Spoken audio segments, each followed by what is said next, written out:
ஒருவர், கையில 10 பைசா கூட இல்லையே, நான் எப்படித்தான் அடுத்த வாரம் என்னோட பொண்ணு கல்யாணத்தை நடத்த போறேனோ தெரியல.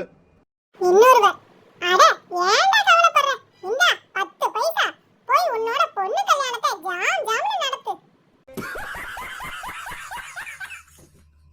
நீதிபதி, திருட போகும்போது ஏன் உன் மனைவியும் கூட்டிட்டு போன? திருடன், விக்கிற விலைவாசில 2 பேரும் வேலைக்கு போனாதான் குடும்பம் நடத்த முடியும் ஐயா. ராமு, என்ன சார் நைட்டு வீட்ல ஒரே சத்தமா இருந்துச்சு? ரவி, வேற ஒண்ணும் இல்லையா, என் பொண்டாட்டிய திட்டிக்கிட்டு இருந்தேன். ராமு, அவங்க தான் அம்மா வீட்டுக்கு போய் 2 நாள் ஆச்சே. ரவி, அதனாலதான் தைரியமா சத்தம் போட்டு திட்டினேன். பிச்சைக்காரன், அம்மா தாயே பிச்சை போடுங்க, நான் வாய் பேச முடியாத ஊமை. வீட்டுக்காரமா, பக்கத்து வீட்டில் கேளுப்பா, எனக்கு காது கேட்காது. ஒருவன், மாப்பிள சீக்கிரம் போடா, தியேட்டர்ல படத்தை போட்டுற போறான்.